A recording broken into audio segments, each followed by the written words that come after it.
Jane, are you ready? Is everybody else ready? All right, it is past 7:30. Again, apologies. Have something going on in the AV room, not certain what it is, but at least the microphones are working now. I would imagine we might have some other technical difficulties, so just be patient and just kind of hang in there as we get through these challenges. Welcome to our August City Council meeting. It's now time to adjourn the meeting. It's now time to call the meeting to order. Sorry, in addition to being the mayor, I'm like the master electrician as well, and so just trying to fix the sound system back there. We have our normal order of business today, and if you don't mind, if you could stand for the Pledge of Allegiance. We have Boy Scout Troop 513 here today, and they're going to come up front and they're going to lead the pledge for us. And then I'm going to ask Mr. Perkle if he would mind blessing the meeting.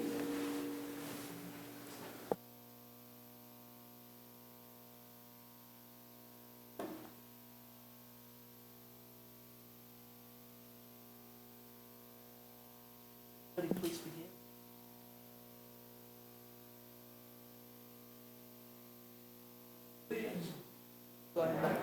Of the United States of America, and to the republic for which it stands, one nation, under God, indivisible, with liberty and justice for all. Please remain standing for the invocation.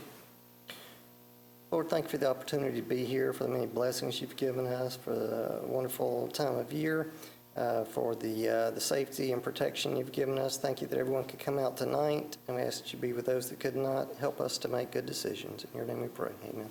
Amen. Thank you, Mr. Perkle. All right, the first order of business is, I tell you what, I'll let these young men get back to their seats. Thank y'all for doing the pledge for us.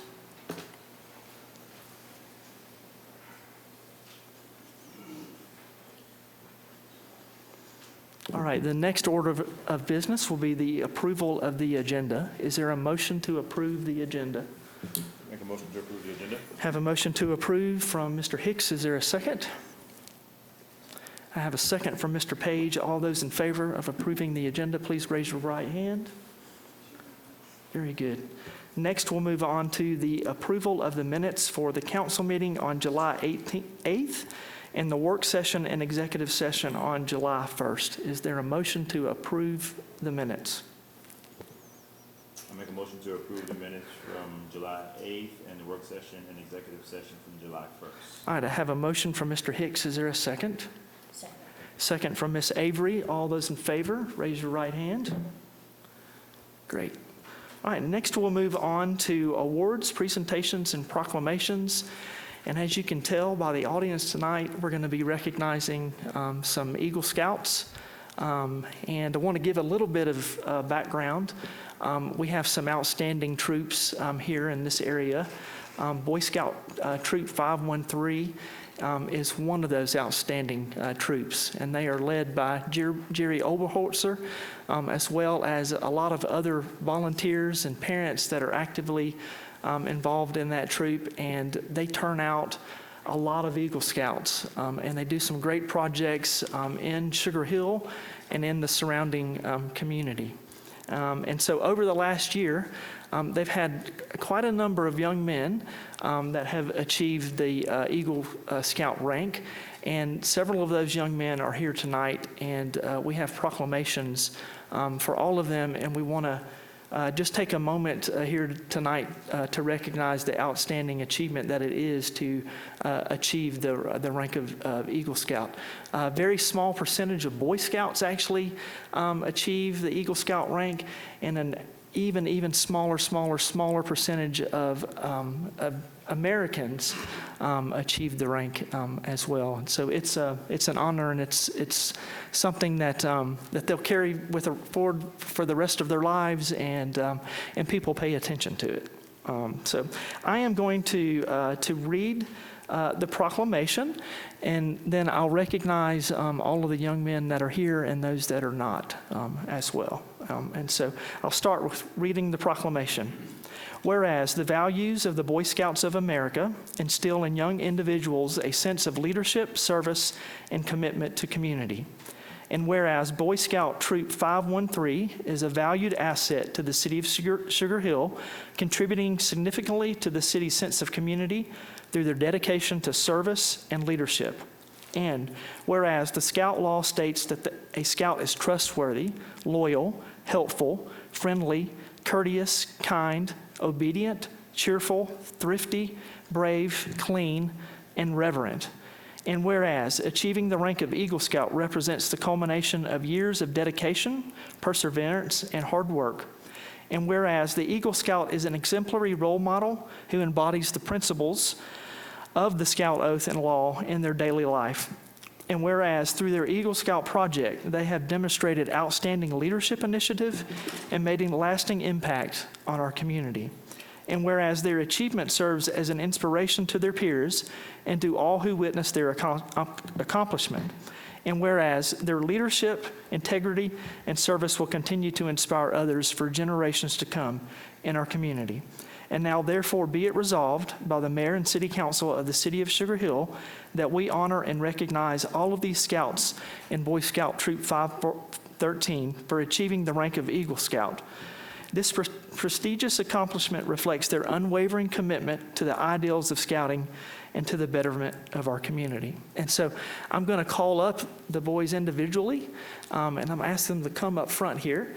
And then once they all get up here, we're going to go down and hand them a copy of their proclamation and have some pictures taken with them and their parents and their troop leaders, if that is okay. All right, so first on the list is Cameron Anderson.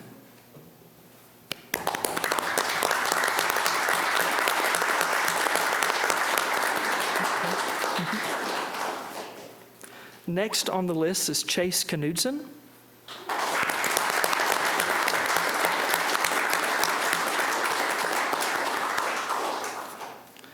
Next is Harrison Baggerly.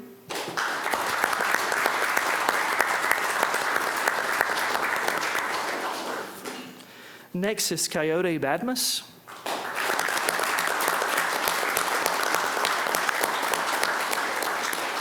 And then McKay Miller.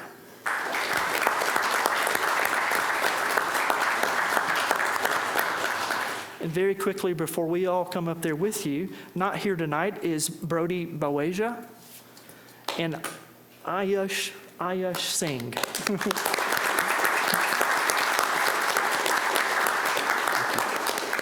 All right, let's head up front and get some pictures with these young men.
Congratulations, sir. Congratulations, absolutely. Congratulations. I'll shake your hand,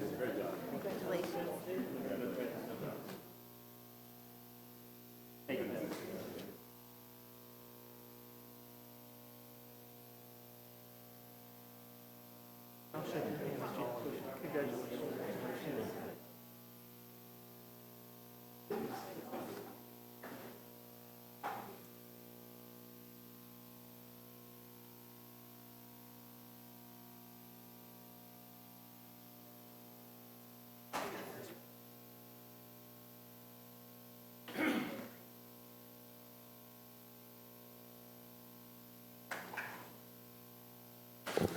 Jerry, thank you again, and thank you to, looks like almost the entire troop for being here tonight. Thank you, Mayor and Council. We appreciate it. Yes, sir.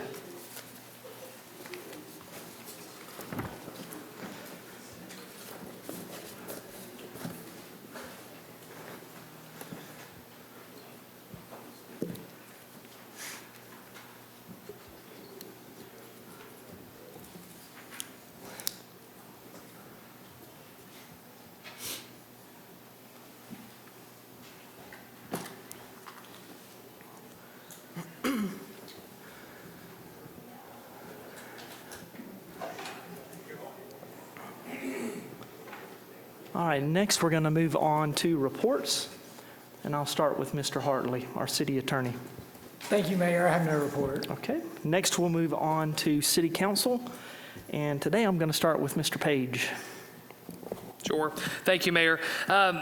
First and foremost, I do want to extend a warm welcome to the city limits of Sugar Hill Essential Therapy off of Westbrook and ABA. So excited to have them. They just had a grand opening on Saturday, and I was in attendance. Meg came a little later, and Mayor was there with us. So exciting to have that addition to our wonderful community right here in the city limits of Sugar Hill. Secondly, I do want to give a big shout out to our events team for a wonderful event on Wednesday, the Eli Young Band and their opener Graham. It was a fantastic event. It was electrifying in there, and it was a great time. So if you haven't seen any of our concert series, there's still a few more to go to, but Eli Young was definitely one of my favorites so far. And then lastly, I do want to touch a little bit about what I talked about last week in regards to the natural gas rates and service fees. Lots of stuff going on social media regarding City of Sugar Hill service fees in terms of natural gas. One thing that I do want to point out, I know a lot of people say, hey, you can go with a different marketer. The city limits or the City Sugar Hill natural gas system, we charge $17 service fees every single month. If you were to go with someone like Gas South, it's $68 for every single month, just of service fees. So that is a significant cost savings that we're passing on to our city limits. So that's great. And then we're looking at per therm rate. We are 50 cents cheaper than the next marketer that does natural gas, and we are over $2 cheaper than Georgia Natural Gas. So we have a tremendous cost savings here in the city limits. I know no one likes service fees. There's a lot of talk about service fees. I get it. None of us like it. But those service fees definitely go to the administration here for running the gas system, plain as day. We are not trying to fund a stadium like Gas South District or anything like that. Our name is not on anything. Those fees definitely go to running our system. So that is what they go towards. So just wanted to put that out there. I know a lot of information out there on social media. So, but other than that, Mayor, that concludes my report for this month. Thank you, Mr. Page. Miss Avery, you're up next.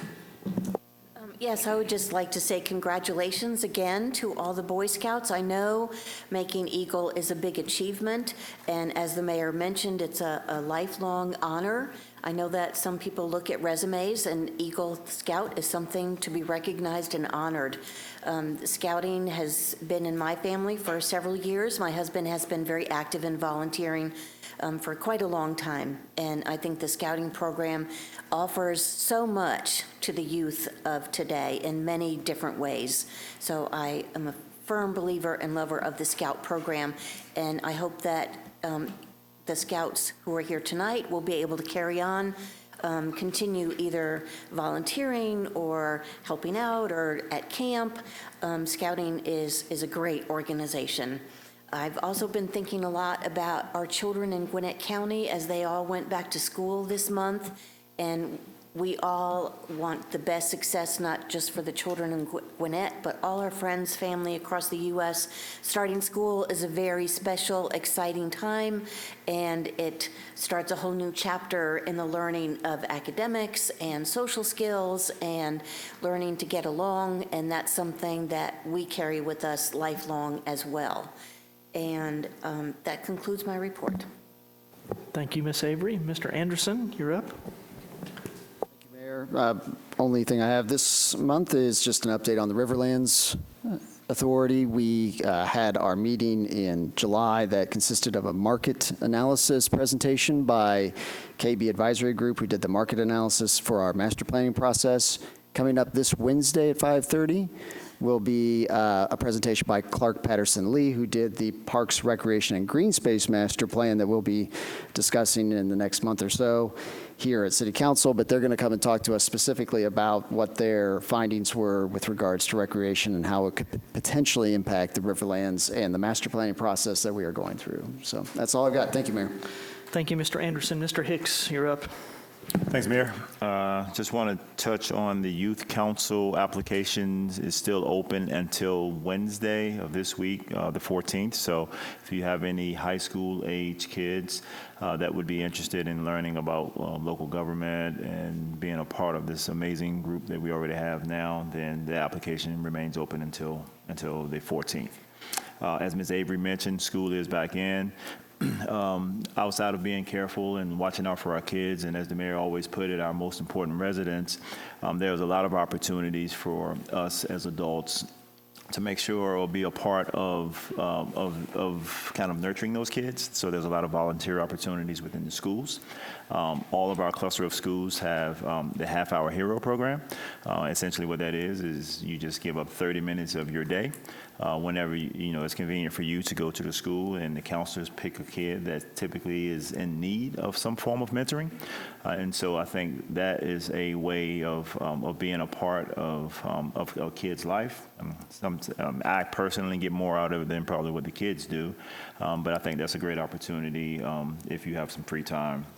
But also there is some volunteer opportunities at the North Gwinnett Co-op. This year starts a busy time of year as well with everybody getting back to school and all. There's a big demand on big demand on the co-op for supporting our local families.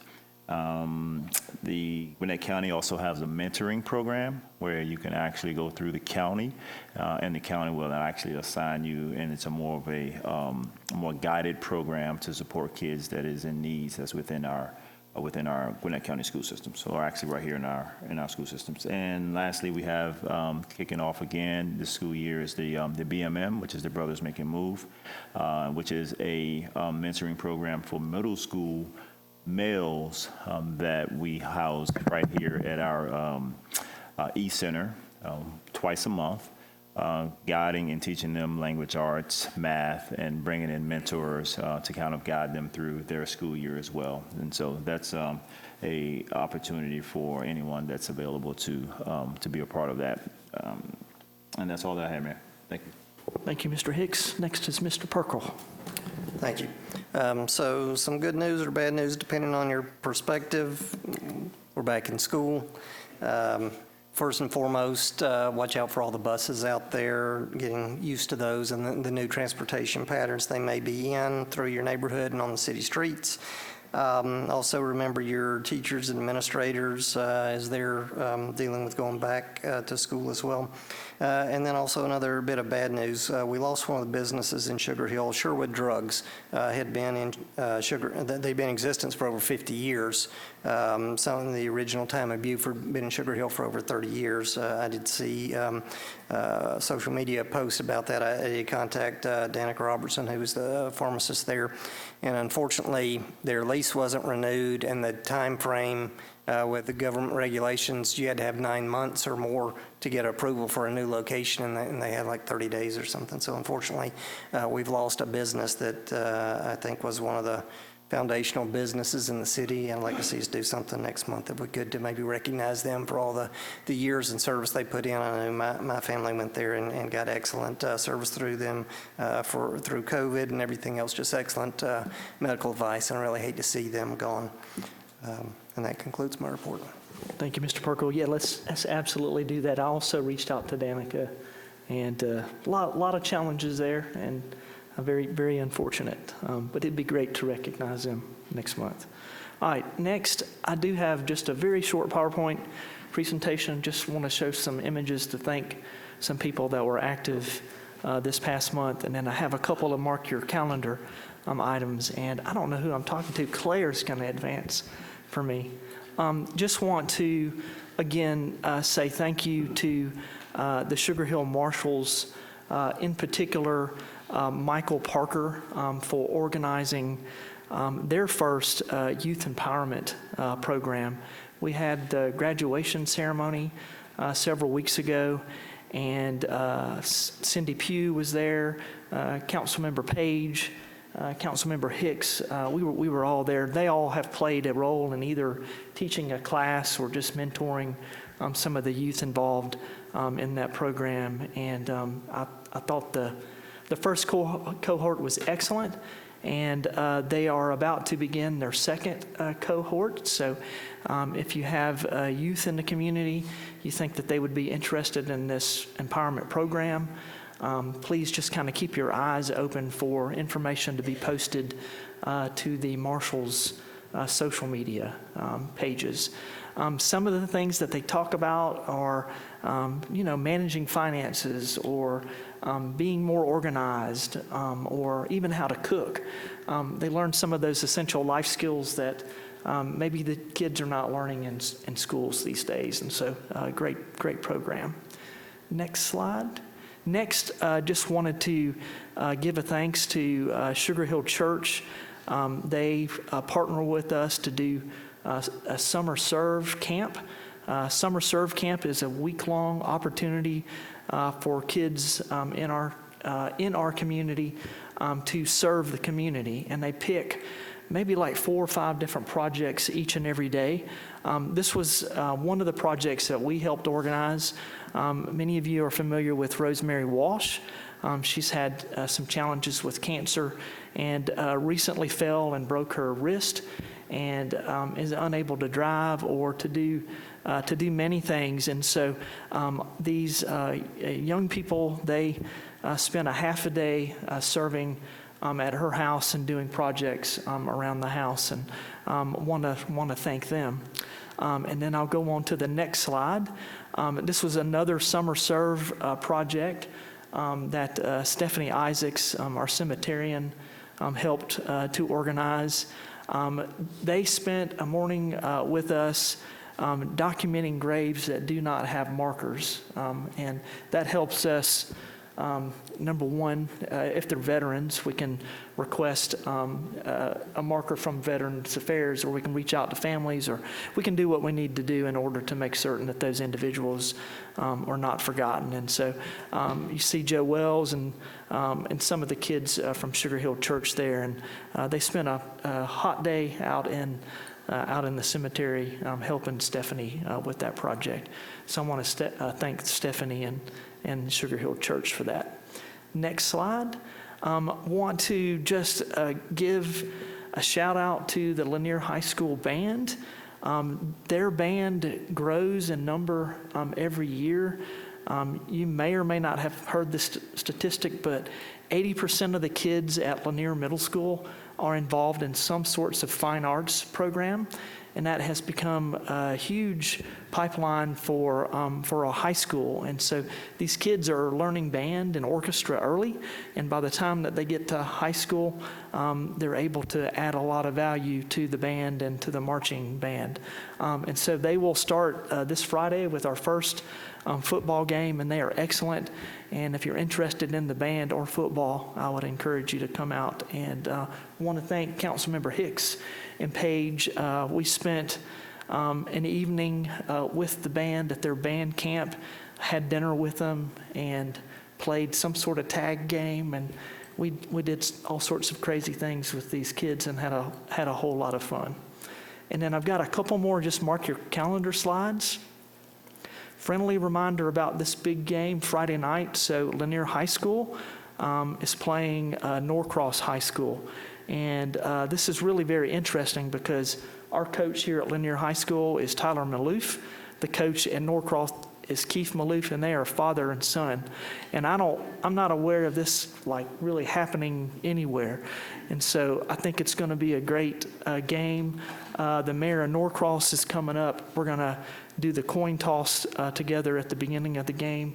And then we're just going to see where the chips fall. Norcross is a great school, as you can imagine. They have a powerhouse football team, so it's going to be an interesting game. 7:30 at the ranch at Lanier High School. And then one more slide. I just wanted to make everybody aware of this. If you were planning on going to the first Sugar Hill night at Coolray Field, it was rained out. We didn't find that out until about 3 hours after being there, after the game was supposed to start. And we had a great turnout despite the rain. A lot of the team from Lanier High School came out, including the cheerleaders. That has been rescheduled to August the 31st, and hope you can come out and enjoy some baseball and just be with other people from the community. And that is it for me, and thank you for indulging me on my PowerPoint presentation. Next, we're going to move on to the city clerk's report. Ms. Whittington, yes. A few notes. In July, the city issued 172 passports and 12 new business licenses. You could schedule an appointment for a passport, or any of the forms are available on the city website. And I also wanted to remind everybody that Monday, September the 2nd, is Labor Day, so the city offices will be closed, and the work session will be moved till Tuesday at 7 p.m. So it's just moved one day because of Labor Day. And thank you, Mayor. Thank you, Ms. Whittington. Next, we'll move on to Mr. Radford for the city manager's report. Thank you, Mayor. Assistant City Manager Basesh is not here this evening, much needed vacation, so I'm going to be sitting in for him on a lot of the agenda items. But the month in review that was available in the back of the room, I would encourage people to pick a copy up. You can see on the first page some photos of some recreation improvements. I would like for Andy to come up to give us some great numbers that's happening at the golf course, as well as the great work his staff is doing just with the new refinished splash pad and any other recreation update. Yes, sir. Thank you, Mr. Redford. Good evening, everyone. It's been a couple months since I've stood in front of you. I think you know what's going on in recreation, but I'll give you some good stuff. Golf is absolutely crazy. I think all of you guys already know that. One of the largest months of July, if not months period, we've ever had. Close to 47,500 rounds of golf happened in July. Through the heat, through the rain, what little bit we had, it doesn't matter. Golf is kicking it, and the guys and the ladies out at the golf course are doing a really great job making sure the customer service and the playability of the course is top-notch every day. We had 68 players this year for our member guest tournament. That was this past weekend for the Sugar Hill Golf Association. The new members of the Golf Association, unfortunately, we're losing a lot of ours from a long time ago. However, there is a great new crop that's making it happen, and 68 people enjoyed a great tournament this past weekend. Ridge Lake Park, our nice new park, our passive park, we are in the process of doing phase 2 processes. The biggest one of the bunch is the disc golf course. I know there's a lot of buzz out there and people are ready to go, and with our consultant that's helping us out in the disc golf industry, we have completed our tee boxes today through dodging Yellow Jackets. So I'm a Bulldog fan today because dodging Yellow Jackets is no fun. We did get all the golf holes into the ground and concreted, and those should be erected tomorrow. So as we know in disc golf, it's more of a basket and not a hole. So that part of it will be done. And then our dog park had a little makeover, as well as we mulch the dog park now instead of trying to grow grass in the arid ground and the arid heat. And we've actually had some very good comments about lack of dust and the dryness and how cleanly it is, how cleaner it is compared to what we had. Perkle Park is doing great. It's getting ready to ramp up a lot. We got the Georgia Force homeschool football team starting their high school season. Soccer's getting ready to start now that school's back in progress. And if you haven't seen it, I know people have seen it on pictures, but the playground's getting rave reviews as well with the new surface that you guys approved for us to put in. So thank you for that. The E-Center is nice and crowded most every day, except for this week. It's a little down with school starting back up. We do have a decent crowd in the mornings. The afternoons ramp up, and we'll start seeing more basketball activities after school instead of during the daytimes. And our rentals are just still every single weekend and throughout the week with either meetings or private parties. As you noticed before, I don't know if you've seen it yourself other than in some photos or out front, the splash pad did open again today after our resurface program last week. I do believe that those colors that were chosen for the splash pad really now makes that stand out as its own little part of our downtown park. And complements our green space and our town green in the back. Unless there's questions, I do not have any reports. I will be at the Riverlands Authorities meeting on Wednesday night to address any other questions with our consultants on the Parks and Rec Master Plan. That concludes my report unless there's some questions. Thank you, Mr. McQuaig. Any questions? Good work. Oh, sorry. Just one comment. It looked like we did those dead trees by the pond down. That's all cleared up now? Yes, sir, we did. Great, thank you. Thanks, and many more, by the way. Thank you, Mr. Perkle. This week, we'll be working on the stamping of the intersection of Level Creek, West Broad, and Alton Tucker Extension. So it'll be, it's a 3-day process. It'll go down to 1 lane through there. So we didn't want traffic to be impeded because we do have a concert this weekend that is, sold out. So we have to have it all ready to go. I also show you the ongoing greenway construction that is happening across Highway 20, and it's meandering back through property that is being developed over there with a bridge that connects the two projects together. This will then eventually end up on Hillcrest and then go down to Hillcrest and then cut back in our next phase. So another about a mile and a half of additional greenway that will be available for public use probably in the next several months. I also your attention to the second page of the update that shows you the new branded downtown. And I appreciate Victoria and her staff and others working on this. And it's all available now on our social media channels as well. So with that, Mayor, I conclude my report.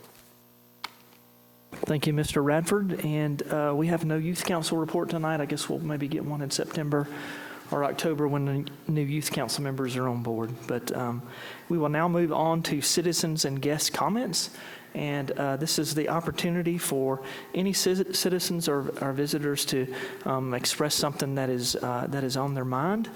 Each individual has up to 3 minutes to do that. And Ms. Whittington and Mr. Hartley, they monitor the time on that.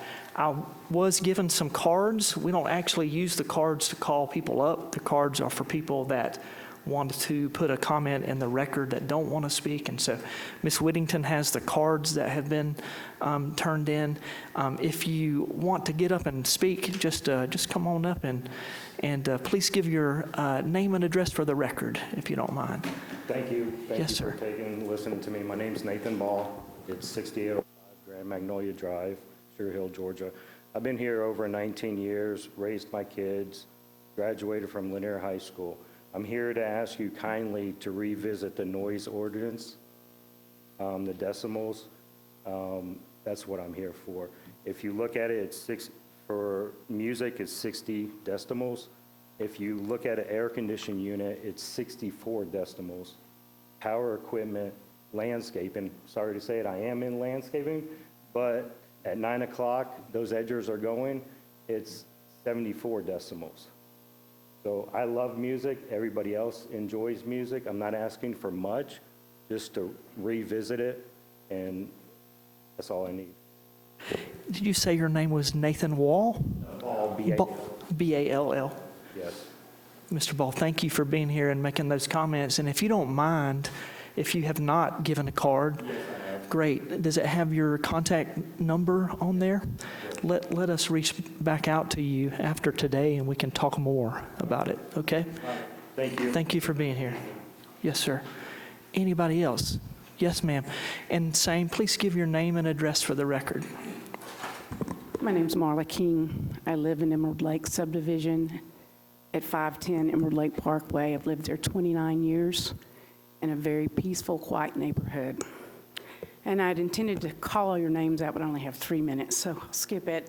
But I emailed all of you, except for the attorney, and I haven't, you, Mr. Radford, maybe I have, maybe you got that one I sent. And I've heard from a few of you have not heard a response from. You know that there is a rezoning application. It's not only rezoning, it's annexation, and it's also a variance for 7 parcels of land that are right behind me. My property is on the borderline of this proposed development that someone is trying to put up, and I have a pretty good idea. I know who it is. We're very concerned about what's going in there. There is like a mixed salad of ideas of what will go in there. 2 of those items that have us very concerned, and we don't know how they blend, is a brewery, pub, and a church, and a special events center, and also a music event area. And that is going to disturb our noise area where we live. And we're very upset about it. We've done a lot of research on the parcels of land. There's some confusion there. What we'd like to do at this time is we'd love to talk to you some more about it. And we'd love to talk to the zoning people about it. But what we really would like for you to do, because it is so multifaceted and it is not just a normal application, that you table it and allow both sides to research it some more, because I think it's being very much rushed in. I've been a substitute teacher at all the schools here. I've worked at one of them. I've had Boy Scouts. My husband was a Eagle Board review person. We've had kids being cheerleaders. We've been here a long time, and we've invested in this community, and it's upsetting to have lived somewhere for 25 years. And yes, we invested about a lifetime in paying off our home and being here, and to have something like this pop up quickly. And we would like to request that you table or postpone the decision on this going to the zoning committee next week, because we know that there are 4 things being considered and the other 3 are very simple. Ms. King, I want to, if you see me kind of acting a little fidgety, it is because you probably are over your 3 minutes, but I want to just take a pause for a minute, okay? Sure. Some of the council members probably didn't respond to you because we're not able to talk about a rezoning or an annexation until we're actually not really able to talk about it at all. We are the final part of the process, and so this item will be taken up with the Planning and Zoning Commission. We can't make the Planning and Zoning Commission table anything. It's a body of appointed volunteers from the community, and so there's a process, and I just want to encourage you to keep the comments that you have made today and to go to that first hearing for the Planning and Zoning Commission. I'm a member of the Planning Commission. I know the process, and I know exactly how it goes through. Yes, ma'am. So that's why I'm here today early, and I'll be at those 2. Okay, understand. We appreciate you being here, and thank you for your comments on the project. And I don't know when that will be before the Planning and Zoning Commission, but I would imagine it's probably this month. Yes, next. Howdy, my name is Alex Lewandowski. I'm talking about something similar, or her topic as well. I'm a homeowner in the Emerald Lake opportunity. I wrote you guys emails addressing my concerns over the noise, traffic, and drivers under the influence that this proposed development will absolutely produce. I want to focus my time on how this will affect the safety of every single homeowner exiting my neighborhood.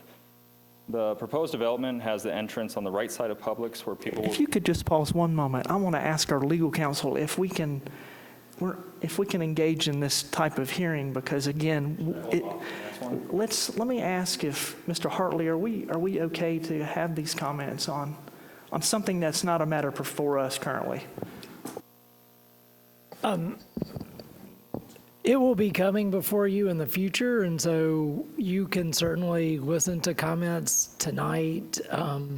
It's really up to your discretion as to whether or not you want to. Typically, the preferred method is that you're going to have a zoning hearing, and in this situation, it's a 60% annexation that also requires a public hearing. Most annexations don't actually require a public hearing. And folks would typically offer their comments at those hearings. And so it's really up to your discretion, and something that the city should potentially think about putting a written policy in place that governs and maybe says that those type of comments should be reserved to those meetings as opposed to your public comment section. Thank you, Mr. Hartley. And again, my question of legal counsel was not because we don't want to hear your comments. I just want to make sure that we are legally doing the right thing. Yeah, would you prefer that I wait till the next one? I'm completely fine doing it. I think it would be better, and let me tell you why I think it would be better. At that point in time, it will have gone through the Planning and Zoning Commission, and we will have seen what they have, the product of that process. And I think it would be better for the members of City Council to hear it at that point in time. And that's just my opinion. But again, you're welcome to provide comment tonight. I'll hold it for next time. Thank you. Thank you. Anybody else? Mr. January, he popped up pretty fast there. How are you, sir? Good evening, Mr. Mayor, council members. I'm here tonight because I wasn't able to attend last week's work session, but I did watch the video. And the thing that really jumped out at me at that video, among several things, was this contract with MGAG that nobody seemed to know about and seemed to have been made without the authority of the council, which, again, there was a lot of discussion about that, but it looks pretty clear if you've bothered to read the charter and the ordinances. It's very clear that contracts are authorized by the council and then they're signed by the mayor. But besides that, what was really disturbing about this is that the discussion of this proposed contract was tabled at the May 2023 council meeting, and according to the minutes, it was clearly said that it would remain tabled until removed by action, which I would assume means the council. I went through all the council meetings that I could find since then, between then and now, could find no reference to this proposed contract or any action on it. Therefore, there was no basis, no authority at all to enter into this contract from what I can see. It has nothing to do with who has authority, who doesn't have authority. This was a tabled topic. It should never have been dealt with at all. Contracts are never trivial. They should be considered very serious, and the proper procedures and protocols should be followed anytime you're conducting the city's and the citizens' business. Thank you. Thank you, Mr. January. Any other commenters? Yes, sir. And please just give your name and address for the record. Ben Gunter, 6401 Trail. I just wanted to follow up on the commentary on the noise ordinance from earlier. I support and appreciate the noise ordinance as it currently exists. Citizens who value peace and tranquility in their own homes rely on the noise ordinance to protect against intrusive noise from neighboring properties. And that was really all I wanted to say. I just wanted to express my feelings on this.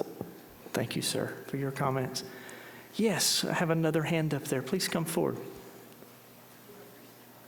Okay. Hello. Thank you. Welcome. Thank you. My name is Kelly Manzello. I live at 4645 Creek Bluff Drive. And we're here today, my neighbor Amber and I, because we have a serious drainage problem. I was wondering if anyone can relook at the drainage problem in Frontier Forest.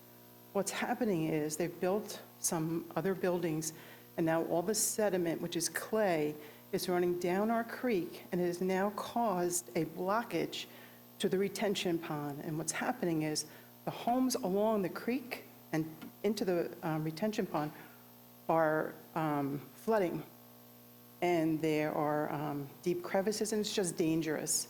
So we need to know if anybody can relook at the drainage and see if there's some kind of rerouting that can be done. I can see off people's property on Frontier Forest that they've dug their own little holes, but it all drains down to our creek, which is just brown. You don't see water, you just see brown sediment. You see wood from people's building, you see logs, and it's really causing a problem for us on Creek Bluff Drive. Got it. Thank you for your comments. Can you give your name one more time? I didn't quite get the last name. Menzel, M-E-N-Z-E-L, first name Kelly. Thank you, ma'am. Thank you. Appreciate it. Welcome. Good evening. My name is Amber Kelly. My address is 4615 Creek Bluff Drive. Thank you for hearing our comments this evening. My property is next to one that the council and City of Sugar Hill currently owns, which is 4605 Creek Bluff Drive. This is the one that, due to, I believe, a pipe eroding, which is a part of the line of the drainage concern, there is now a huge sinkhole. I believe that you guys are also trying to decide what to do with that current property for the safety of it. I'm not sure if it's still better to be filled in or if it needs to be resold after being resolved on the pipe structure. My other comment or inquiry is in regards to the pipe structure itself. I know that I have been approached with paperwork where once the pipe has been resolved or fixed by City of Sugar Hill, that the obligation of the pipe for the maintenance or continuance thereof is on the homeowners. When I was sold my property back in 2010, this was not something that was disclosed to me, and because it is water, I would assume that it would be something pertaining to either the city or the Corps of Engineers. So would just want to have that further looked at, but, because I want to make sure that not only is there a long-term solution, that the pipe is resolved, that this is not just a Band-Aid fix between the drainage concern that is going into the pipe, but also to the retention pond, which is on the other side. Luckily, my property is actually buffered from the retention pond, which is why I haven't really been pulled into a majority of those, but the pipe structure has now put my property into the middle of it. So thank you very much, and I hope that you guys vote wisely on what to do with 4605, so that way there is safety for anybody if you decide to move forward with selling the property, or if you need to completely deconstruct it to ensure stability for the ground. Thank you, Ms. Kelly. Is there anybody else that would like to? Yes, Mr. Schultz. Mayor and Council, Andrew Schultz, 5350 Windswept Trace, Sugar Hill, Georgia. I just want to say thank you to the citizens for coming out tonight. I am very impressed. I thought when the Boy Scouts left, the place would clear out. And it does my heart good to hear people concerned ahead of a zoning issue. Having 3 years ago and 81 townhomes sitting right next to my subdivision right now, I'd like to recommend that you guys do something with your rezoning signs. They're too small. They're hidden behind bushes. If I go to Forsyth County, right across the river, they've got these huge yellow rezoning signs. And it makes it real easy for people to go, oh my God, they're fixing to do something here. I applaud y'all for being here. I ran around my neighborhood trying to get everyone involved, and we were about a month too late. So be here next week. I'll be here with you. Mr. Schultz, I always have to remind you about the rules. Let's keep it here. Yes, sir. Thank you. But I want to thank everyone for being here, and I hope we have a good turnout next week. Thank you. Thank you, Mr. Schultz, as always. All right, anybody else? Y'all are active tonight. Yes, ma'am. Come on up. Please give your name and address for the record. Good evening. My name is Maria Ignacio Valderrama, 874 Whitehall Drive.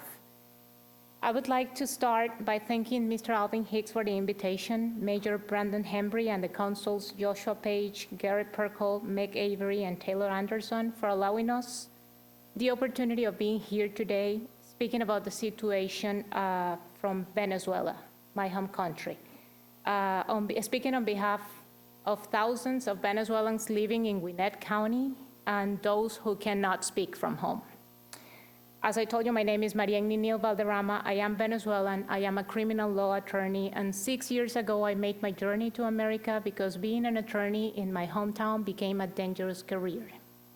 My country has been under the control of a non-democratic regime for the last 25 years. Even though our Constitution states that our country, Venezuela, is a social and democratic state of law, reality is institutions are kidnapped by the government party. On July 28th, presidential elections took place in Venezuela. The primary contenders were acting President Nicolas Maduro and Mr. Edmundo González Urrutia for the coalition of democracy parties. That night, the Electoral College decided to ignore people's wills and just proclaim without any following of the procedures and the laws in Venezuela, Nicolas Maduro as the winner. Even though Venezuela, we had the evidence, we had the tally sheets that proved that the elections had been won by Edmundo González Urrutia. Despite 8 million Venezuelans have been displaced from our country without the possibility to vote abroad, more than 7 million Venezuelans inside the country voted for change and democracy. After that infamous declaration, our opposition leader, Maria Corina Machado, offered a press conference confirming this information, and that's when the terror began. The day after that rushed and unsupported decision, the government, the political party showed its true colors. The regime showed its darkest face. Electoral witnesses were kidnapped from their homes without warrants. Protesters have been massively and systematically being taken away. No due process, no freedom of speech has been allowed. Nicolas Maduro and the government, its allies, are exercising state terrorism to commit political apartheid, genocide, and crimes against humanity. It's like Venezuela has lived its own night of broken glass. Right now, the regime has proved they're capable of doing anything in their power to remain in power. At least over 2,000 people have been imprisoned. Over 100 minors under 18 years old have been declared terrorists, and more than 20 people have been killed by forces of the state and paramilitary forces. Despite all the fear sown by the regime, Venezuelans want freedom, and we hope that someday we can actually speak of freedom from our hometown as you guys have allowed us to do it today. Thank you. Thank you, appreciate it. Thank you, Mr. Hicks, for bringing that to our attention. All right, anybody else would like to speak?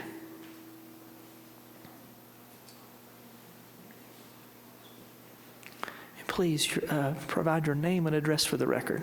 Good evening. My name is Argelis Armando Planchart. I live in 421 McGinnis Ferry in Suwannee. Now, dear members of the Sugar Hill City Council, first I would like to thank you for allowing us, Venezuelans here in the council, to speak today in regards to what's currently happening in Venezuela. I am a teacher currently working at GCPS County Public Schools, and I came here about 2 years ago running away from the dictatorship in Venezuela. I came here running from a state of terror in which young men like me, young men that graduated as lawyers, professionals, teachers, were persecuted, tortured, and arrested just for speaking their voice against tyranny and against the dictatorship. As I am speaking right now, over 2,000, more than 2,000 young men like me are being jailed, are being tortured, and are being executed for speaking their voice against what's currently happening in Venezuela. Something that is important not just for us, but also for Americans as well, considering that Gwinnett County is the 9th county in the United States with the largest Venezuelan population and growing. I came here 2 years ago, being a teacher in my home country, an English teacher, now being a Spanish teacher here in the United States. And I wanted to say to all y'all Americans that value the values of freedom and democracy, that the best way that you can help us that are Venezuelans and may even have sons that will be future Americans, the best way that you can help us is by sharing what's currently going on in Venezuela, what is happening and what is being shown in the media, the arrests, the killings, the way in which we are being politically persecuted, and in the ways in which the government, the dictatorship, is right now, as I speak, building two concentration camps for those that are daring just to even post anything on social media that is against them.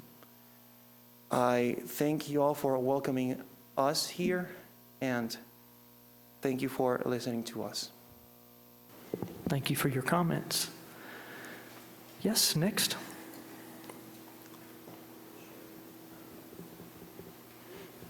Good evening to all. How are you? First of all, I want to thank God for giving me the opportunity to be here with you tonight. And if you... Is Andres Bermudez. Yes, sir. I am a resident of this beautiful city at the 1022 Level Creek Road since 2018. 2018, a year when I was for the criminal persecution of the regime of Nicolas Maduro to leave my country and came here with my family. In my way here, I was thinking on a way to explain you the situation that we are living right now in just 3 minutes. And it's not easy, but I make this exercise that can help us to have an idea of what's happening right now.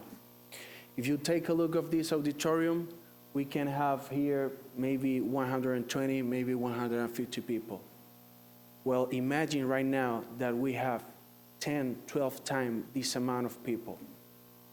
Now imagine that these people is here because they want a better city, a better state, and a better country. Now imagine that in this group of people you have your family, your friends, your partners.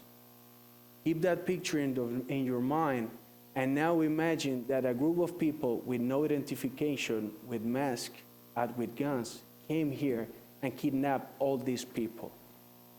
That's what's right now it's happening in Venezuela. And that's why it's so important that you people hear our voice and can be able to share the message that we bring to you tonight. Finally, to close my intervention, I want to thank to the city mayor, to the city councils. Alvin, thanks for your sensibility. And I want to ask you to be a voice that spread these messages all around your people. Because right now, Venezuela needs all the people that they can get from all around the world.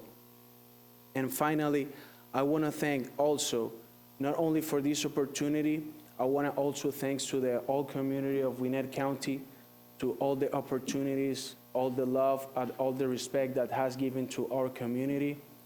Right now, we have more than 30,000 people, Venezuelan people here in Georgia, and the biggest community is here in Gwinnett County. So once again, for the people in my country that is not able to speak today, and also for the Venezuelan community here, I want to say thanks to all of you guys, and God bless you, God bless America, and God bless Venezuela. Thank you very much. Thank you for your comments.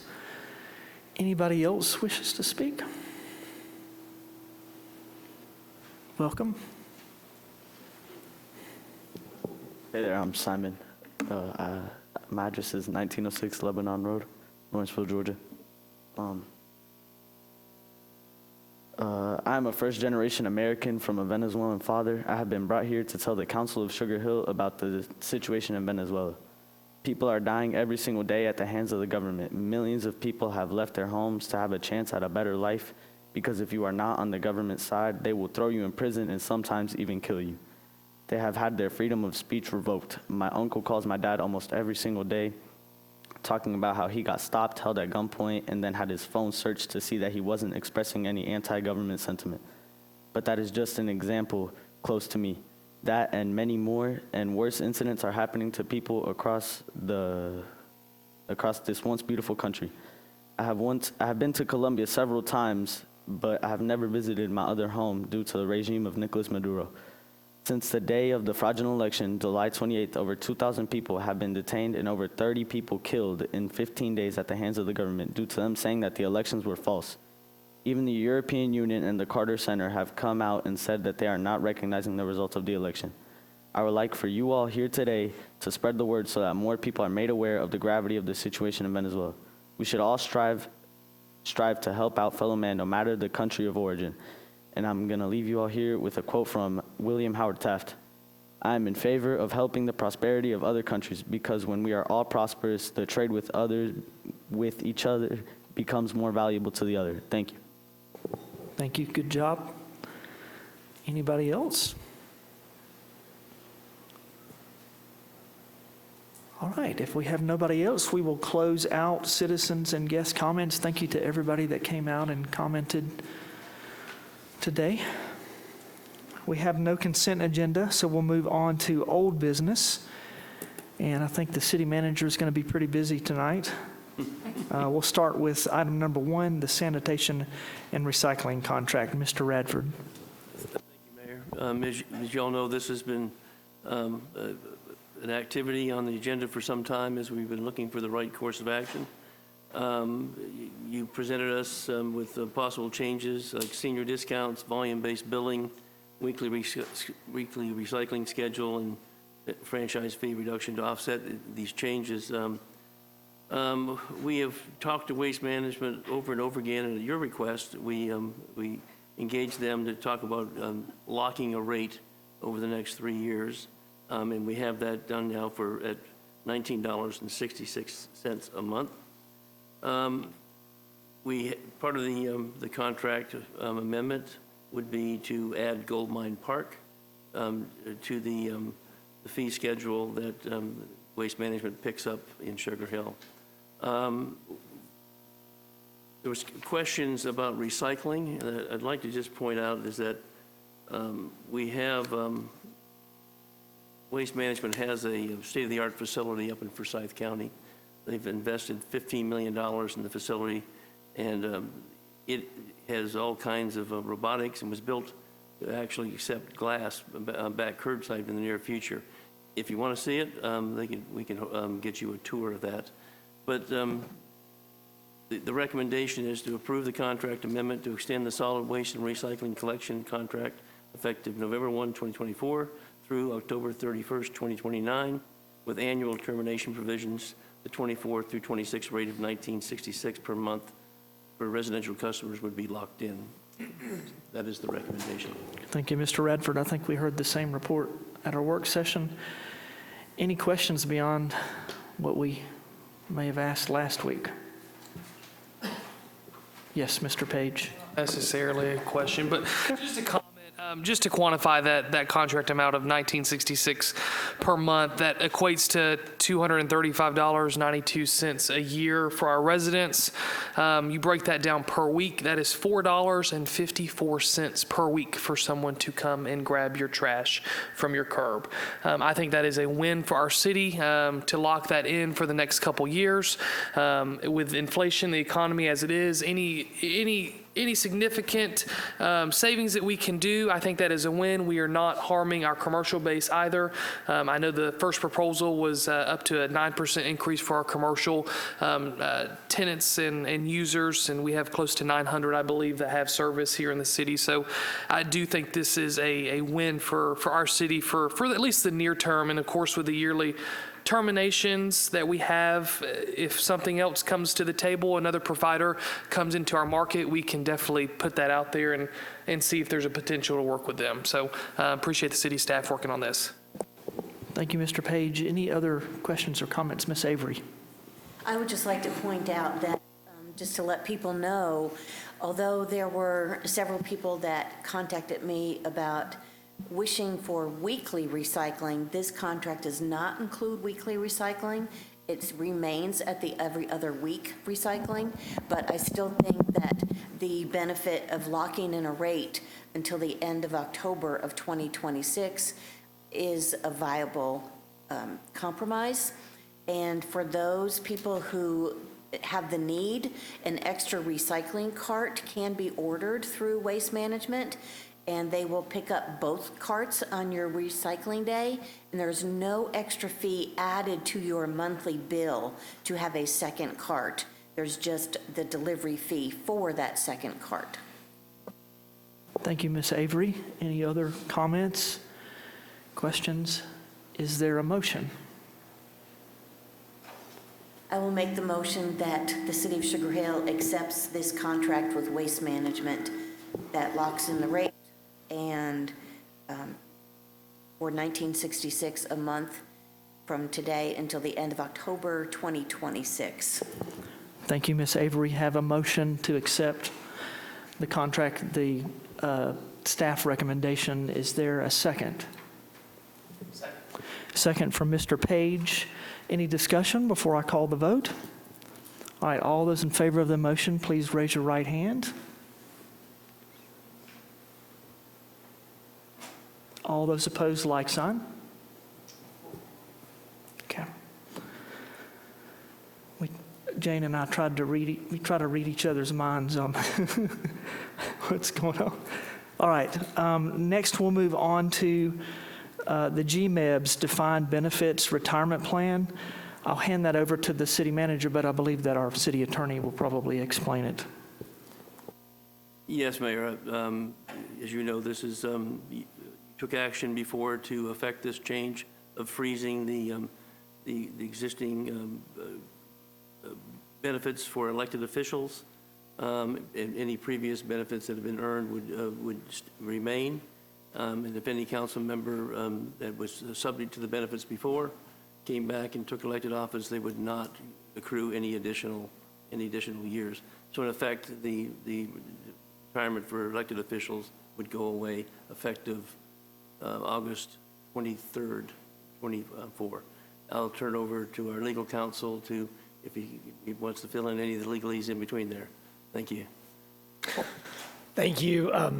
The city manager covered it. I don't have any additional comments unless someone has questions. That's a miracle right there. All right. Any questions? We talked about this months ago. It just took GMA a while to get us the language. Questions or comments before I call the vote? All right, all those in favor of accepting the amendment? Yes, Mr. Perkle. Where is my head on that one? Is there a motion? I will offer the motion to approve the new contract changes. Yes, sir. Thank you, Mr. Perkle. I have a motion to accept the amendment. Is there a second? Second from Ms. Avery. Any further discussion before I call the vote? All right, all those in favor of the motion, please raise your right hand.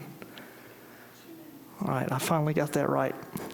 Next, we'll move on to item number 3. That is the 2023 Annual Financial Report and Audit. We talked about that in some detail last Monday. Would you like to give a quick overview, Mr. Radford? Well, as you know, we engaged Malden & Jenkins to prepare our audit and financial report. Previously, we'd used a different auditor for 10 years. The audit is the best you can get in terms of the terminology of unmodified, which is the previous term was unqualified, which means it was no qualifications or conditions of the audit. It's a clean audit. There have been several questions, and hopefully I've been able to answer the questions regarding some of the accounting adjustments that were made within the audit. Just a change in terminology or how you treat a particular unit, particularly the Downtown Development Authority. In the previous audit, it was treated one way. This auditor has moved it over, according to GASB, into a different fund. It'll be part of the proprietary funds moving on. Otherwise, the audit is before you for acceptance, and we recommend you accept it. Thank you, Mr. Radford. Any questions at all about it? All right, is there a motion? Mayor, I'll make a motion to accept the 2023 annual financial report and audit. All right, I have a motion to accept from Mr. Anderson. Is there a second? Second. A second from Mr. Hicks. Any further discussion before I call the vote? All right, all those in favor of the motion, please raise your right hand. Very good. Next, we'll move on to item number 4, and I cannot imagine that Mr. Radford's going to explain that one, but would you like to, or pass it off to somebody else? I use plumbing. We are part of the North Georgia Water District, which was created by state law and is it's primarily there to affect and protect the basin, which is Lake Lanier, and they have made changes to water efficiency and in the plumbing code. And we have submitted that to the Department of Community Affairs for approval under state law. If you're going to adopt codes, you have to adopt the codes that DCA promulgates. If you want to do something more stringent, you have to submit a request to DCA for approval of a building code that is more stringent than the general code. We did that, and they've approved it and sent it back. We're now before you is this amendment to the plumbing code for water efficiency and for other purposes, and we recommend approval. Thank you, Mr. Radford. Good job. Any questions or comments? Is there a motion? Mayor, I make the motion to adopt the model plumbing code amendment. I have a motion to adopt from Mr. Hicks. Is there a second? Second. Have a second from Mr. Page. Any further discussion before I call the vote? All right, all those in favor of the motion, please raise your right hand. Okay. Next, we'll move on to new business, and this will be a public hearing. And I will recognize Mr. Radford for that item. Your name is next to it. Yes, I can do that. Several months ago, we received a request for annexation of a property on Swanee Dam Road near the golf course. After looking at it, was by the 100% method. I accepted the application for annexation, which then was forwarded to the Planning Commission, and it's now before you. It is a building that would become a bait and tackle and/or grocery store right off of the road that leads to the American Legion. Thank you, Mr. Radford, and we did talk about this at the work session. Any questions of Mr. Radford before I open up the public hearing? All right, no questions. We will start with the public hearing, and I will begin with the first 10 minutes, which is for those that would wish to speak in support of the annexation and rezoning. And please, for the record, give your name and address. Good evening, Tyler Lasser with LJ Engineering, 299 South Main Street in Alpharetta. Am I able to plug in my laptop to show a brief presentation? I believe so. That's not a great question for me, but I think that is possible. I think we might even have an IT person in the back if it doesn't work. Let's see. Okay. Something's happening. I couldn't get the microphones to work at the beginning, so. All right. It works. That's a great picture, by the way. Still can't see it. And we won't start you until you get it fixed, so just be patient and take your time. I don't know if I can do that from here. There we go. Good job. Thank you. Now you know what my family looks like. Anyways, thanks for having me tonight. I'm here on behalf of the applicant, Sugar Hill 11 LLC, who's requesting the annexation into the city of Sugar Hill and the rezoning from R100 to BG General Business. The intent with these requests are to operate a convenience store and bait and tackle shop at this small corner site off of Swanee Dam Road. It's about 0.491 acres.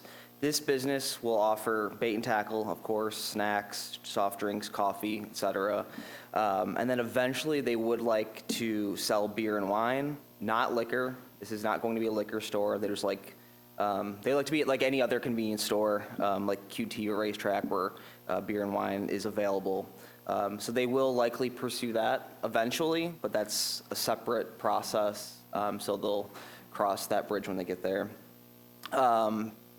This will not sell gas. I just want to make that very clear. It's just a little convenience store. There will be no canopy or pumps, which is really the most intense aspect of any convenience store. Obviously, they're overwhelmingly large, close to the street. But this would just be a typical little neighborhood convenience store for locals to utilize. This site specifically was pursued because of its ideal location. Obviously, it's close to many unique amenities that this part of the county has to offer. It's got the golf course right next door, which I was part of that statistic. I played there twice last month. It's a great course. The Chattahoochee River and Lake Lanier, so a lot of recreation opportunities in the area. So we anticipate those spending time fishing, boating, golfing will shop here before and after their time utilizing those recreational areas. And also we believe that nearby residents will use it as well, just for miscellaneous items throughout the week when they don't want to spend time in line at the Kroger and they just need something minor. Just another kind of view of its location in relation to the American Legion, the golf course. One of the reasons we are pursuing this rezoning is because it's zoned R100 in Gwinnett County. And R100 in Gwinnett County limits the site to single-family detached housing only. As you can see, it's surrounded by the American Legion and non-residential uses. So there is, it's very unlikely that someone would ever build a single-family residence here. It's right up against Swanee Dam Road. The existing building there doesn't look like a residence. It would have to be torn down and rebuilt. So if this were not to be rezoned to something like this, we think it will just remain vacant and unsellable until it does inevitably get zoned in the future. But what we are proposing here is a very low intensity use. This is not a gas station with the gas pumps or something like that. And we think it's a great opportunity for redevelopment in the city.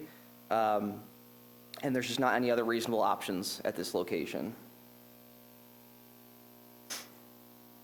So this is what the building used to look like. It's been recently updated. There's, as you can see, there's been some major changes. There's a new roof. The exterior, generally the siding has been updated. You've got a 3-foot brick water table. It looks significantly better. The interior still needs to be updated, of course, for its future use, but there's definitely been some progress. In addition to that building being upgraded, of course, the site layout will drastically change. This is the existing survey, so this is what the property currently looks like. You can see it's small property, limited setbacks. There's a lot of easements throughout it, septic, which also limits it. This is the conceptual plan that we drew up for this use. What comes along with this is new landscaping. There will be a dumpster, which will be enclosed with masonry walls. You will not be able to see this from Swanee Dam Road.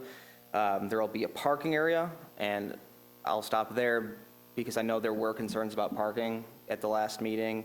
I just want to point out that this is just conceptual. The parking can easily be expanded if, like it was mentioned before, if someone might be towing a boat. This can easily be expanded. There's plenty of room on this property to expand parking. Maybe not structures like the building itself, but parking can easily be expanded. What we were waiting on, it's one of the conditions of the zoning, is to work with the city planners to update or figure out site access.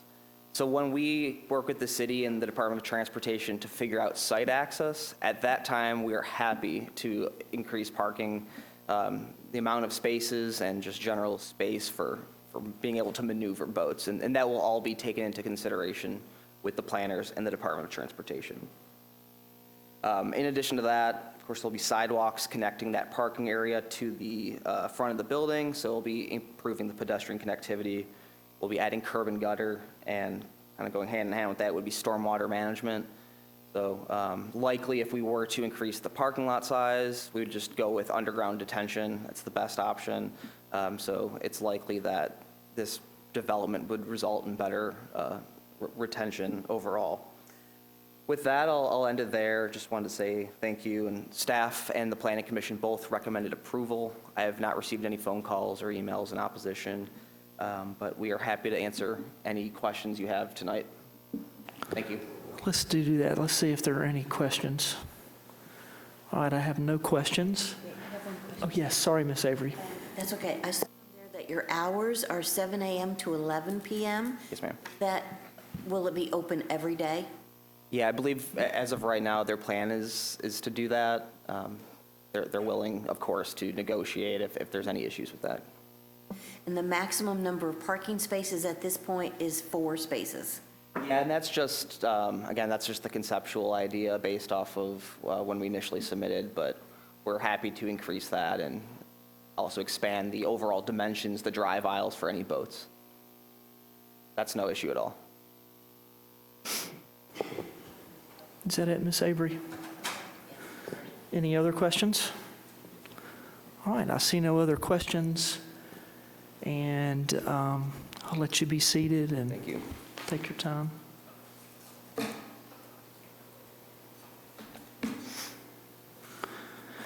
And if there's time left for rebuttal, we'll call you back up later. Mr. Hartley, how much time is left on the support side?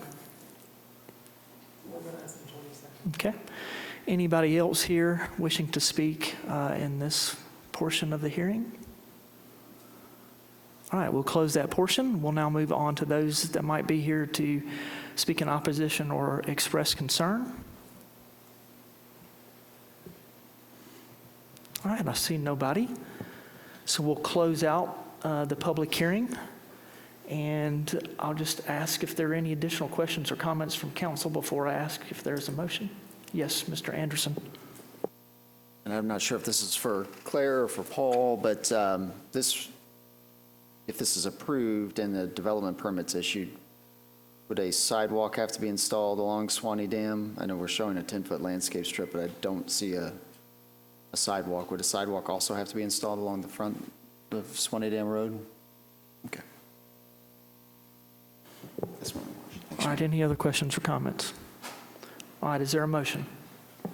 Mayor, I'll make a motion to deny AX 24001 on behalf of Sugar Hill 11 LLC, located at 6158 Swanee Dam Road, parcel number R7348001A. All right, I have a motion to deny from Mr. Page. Is there a second? Second. Have a second from Mr. Perkle. Any discussion before I call the vote? All right, all those in favor of the motion, please raise your right hand. Okay. Thank you. We'll now move on to item number 6, and that is the CDBG application. Mr. Radford. Yes, thank you, Mayor. As we talked about it at the work session, for some time we've been working together with our Planning and Development Department and some other parties to figure out what is the best way that we can incent, or maybe the word incent is the wrong word, but create some affordable housing. And we've purchased some property downtown for that purpose. And we have submitted an application to the Gwinnett County for Community Development Block Grant funds, as well as home funds, both targeted to helping low to moderate income or create economic opportunities. And we would define that as being generational wealth through home ownership. So we have submitted that application. What we bring to the table is the property, and our application would, as we refine it and if we get the funds, is for the city to keep the property, but only provide for the units to be built on top of our property to make sure that these don't get flipped going forward. So the ask is, I submitted the application on behalf of the city, but it does require council resolution approval. Thank you, Mr. Radford. I know this was presented to us at the work session. Any questions or comments on this side? Yes, Mr. Anderson.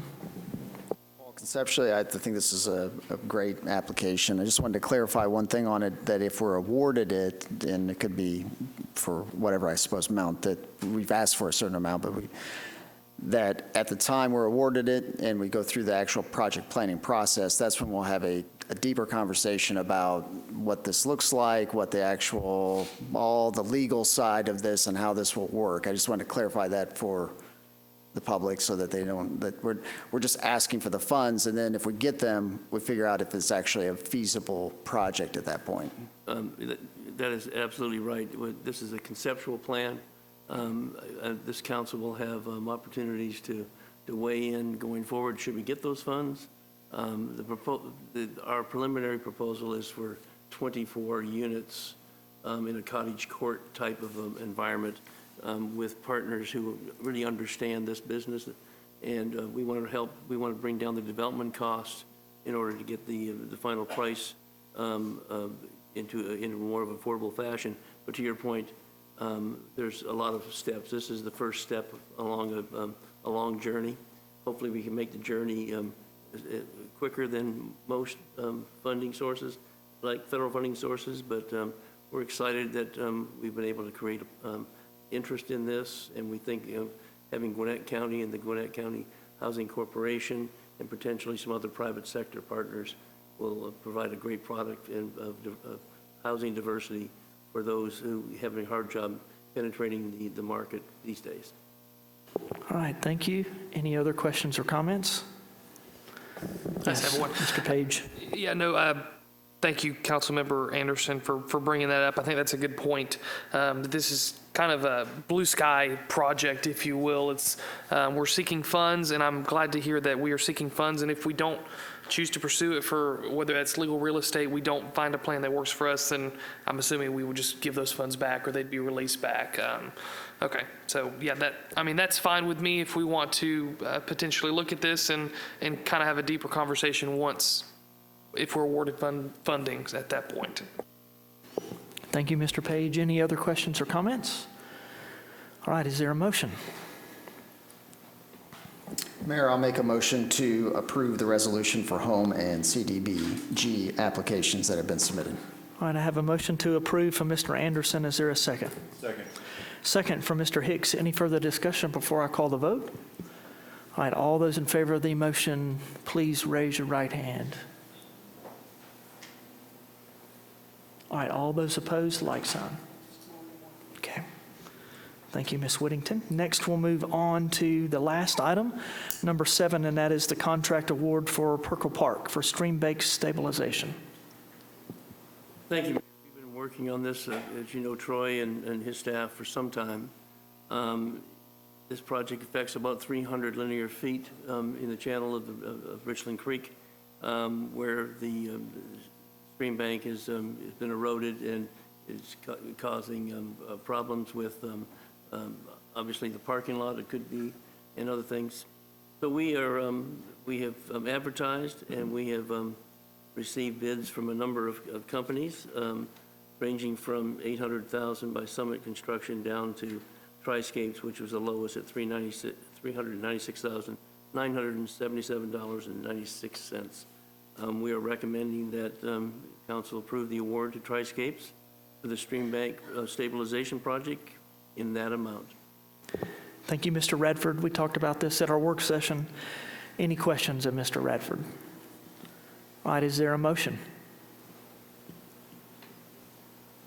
Mayor, I'll make a motion to award the contract to Triscapes for the Gary Perkle Park Stream Bank Stabilization Project in the amount of $396,977.96. All right, I have a motion to approve from Mr. Anderson. Is there a second?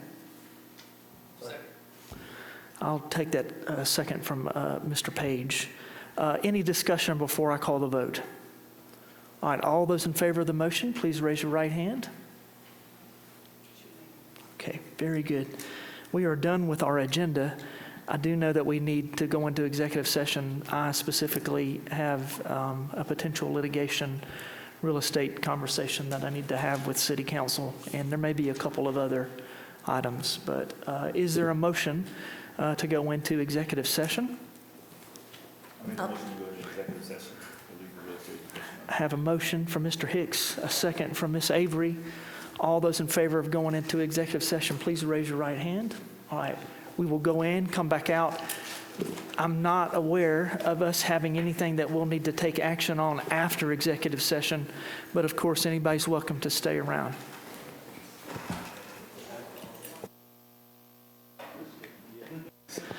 All right, so we are back from executive session.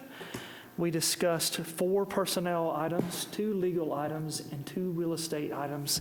However, we have no action to take outside of executive session. Is there a motion to adjourn our August City Council meeting? Motion to adjourn. Have a motion from Mr. Hicks. Is there a second? Second from Mr. Page. All those in favor, please raise your right hand. All right, we are adjourned, and we will see you in September.